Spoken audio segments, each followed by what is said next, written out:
बड़ा ही सुंदर एनसीसी के भाई बहनों ने अपना प्रदर्शन किया। उन्हें देखकर तो बिल्कुल भी नहीं लगा कि झारखंड कॉलेज की छात्र छात्राएं हैं। ऐसा देखकर लगा कि मानो आईएएस आईपीएस की भट्टी में तपकर तैयार हुए छात्र छात्राएं हैं। और यही कॉलेज है। कॉलेज का एक मतलब अनुशासन भी होता है, जहां हम अनुशासन को सीखते हैं। कहावत है ना, discipline makes the nation great. अनुशासन ही राष्ट्र को महान बनाता है। तो ये कॉलेज की गलियां ही हैं, ये कॉलेज की पगडंडियां ही हैं, जहां आप अपने गुरुजनों के सानिध्य में, उनके संरक्षण में अनुशासन को सीखेंगे, ज्ञान अर्जन करेंगे, अपने आप को विवेकवान बुद्धिमान बनाकर इस विद्यालय से, इस महाविद्यालय से आप बाहर जाएंगे। इसलिए छात्र छात्राओं, प्यारे बच्चों, आप सभी को हमारा यही संदेश रहेगा। और साथ में, चूंकि डुमरी और तोपचांची विशेष दूरी नहीं है, एक ही भौगोलिक क्षेत्र है। चूंकि आज तो आप कितना बजे सुबह उठे थे? 5 बजे। अरुण के बजे उठले? अली 5 बजे उठे होंगे। अब आप पता कर लीजिए, आपकी मां आपसे 2 घंटा पहले उठी होगी। हाँ या ना, बस इतना बोलिएगा। आप अगर 5 बजे उठे हैं तो आपकी मां 4 बजे या 3:30 बजे उठी होगी। आप अगर 6 बजे उठेंगे तो आपकी मां 5:30 बजे या 4:30 बजे उठी होगी। उठ के पहला काम क्या किया होगा? शर्माइए मत, हमारी मां ने भी किया होगा। हालांकि हमारी मां भी हॉस्पिटल में है। अगर घर में होती तो की होती क्या? पहले झाड़ू पकड़ी होती, जूठे बर्तनों को पोंछी होती। गलत बोल रहे हैं? यानी आपके उठने से 2 घंटे पहले आपकी मां उठती है। उठकर सबसे पहले हाथों में झाड़ू थामती है। क्यों मालूम है? न उसका भी दिल कहता है कि मेरी बेटी जब बड़ी हो जाए तो 4 बजे नहीं 8 बजे उठे और झाड़ू नहीं कलम थाम कर किसी ऑफिस में बैठकर अपना काम संभाले। इस बात को याद रखिएगा प्यारे बच्चों। आपकी मां नहीं चाहती है कि आप सुबह 4 बजे उठकर झाड़ू उठाएं। आपके पिताजी नहीं चाहते हैं कि आप सुबह उठकर फावड़ा उठाएं। आपके पिताजी नहीं चाहते कि आप सुबह उठाकर साइकिल लेकर कोयला ठेलने जाएं। वो इसलिए 4 बजे उठते हैं कि उनका दिल कहता है कि मैंने जो किया सो किया। मेरा बेटा मेरी बेटी अगर उठे तो 4 बजे नहीं 8 बजे, और किसी अनुमंडल का, किसी ब्लॉक का, किसी स्कूल का एक अधिकारी बनकर, एक टीचर बनकर बैठे और कलम से अपने काम को देखे। अभी आपको तय करना है, अभी आपको तय करना है भैया। ये तय आपको करना है कि आप उनकी इस मेहनत का, उनके इस संघर्ष का क्या मूल्य देने जा रहे हैं। ये आपको तय करना है।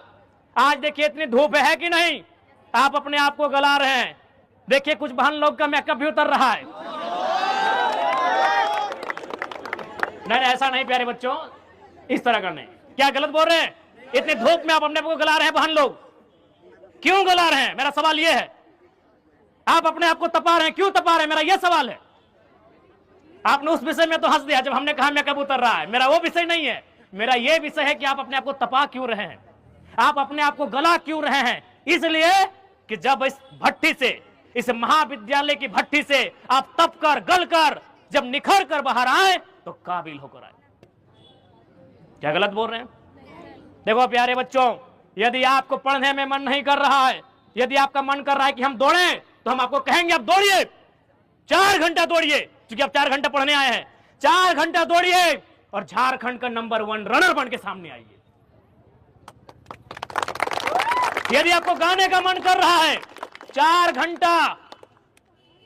घंटा प्रैक्टिस कीजिए और एक गीतकार बन के सामने आइए। यदि आपको लिखने का मन करता है तो एक लेखक बन के सामने आइए। मेरे कहने का मतलब है आप 4 घंटा 6 घंटा समय दे रहे हैं, जिस काम में समय दे रहे हैं उसका आपको एक्सपर्ट होना चाहिए। समय को आप गंवाने तो नहीं ना आए हैं, मौज मस्ती के उद्देश्य से नहीं ना आए हैं, आप कुछ पाने के उद्देश्य से आए हैं। इसलिए आपको मेरा यही संदेश होगा और इतना ही कहेंगे, सपने पूरे होते हैं प्यारे बच्चों, सपने पूरे होते हैं तभी तो आज आप पूरे, हमें लगता है आज झारखंड में नहीं करने तो कम से कम 1 लाख जगह झंडा फहराया गया होगा। कहीं मंत्री ने फहराया होगा, कहीं विधायक ने फहराया होगा, कहीं सांसद ने, तो कहीं डीएसपी एसपी ने, तो कहीं डीजीपी ने, कहीं डीसी ने। देखिए जरा मां तो हवाई चप्पल पहन के फहराने आया, कहीं नहीं होगा, चेक कर लीजिएगा। पूरे झारखंड में चेक कर लीजिएगा कि आपके डुमरी के विधायक हवाई चप्पल पहन के आए हैं। ये तो गनीमत एक रास्ता में टोजर तीनों बार नहीं, आज बढ़िया दिन है, कम से कम कुर्ता टो पहन लीजिए। ये हम इसलिए कह रहे हैं कि सपने पूरे होते हैं। आपके बीच आपके जैसा, आपके बीच का एक भाई आज इस राज्य के सर्वोच्च सदन का मेंबर बन के आया है। सर्वोच्च सदन समझते हैं ना, वहां कलम चलती है और इस राज्य में कानून बनता है।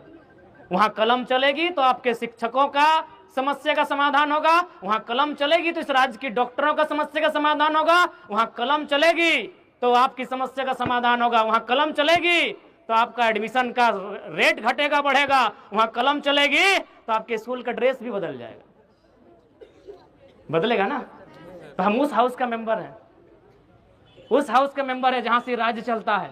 और हम हैं कौन? आपके बीच का है। क्या हम कोई फरिश्ता हैं? आपके बीच का है। क्या हम में और आप में कोई अंतर है? नहीं, हम आपके जैसा है। बस हमने जो तपाया है, अपने आप को गलाया है, उसका रिजल्ट लेके आए हैं।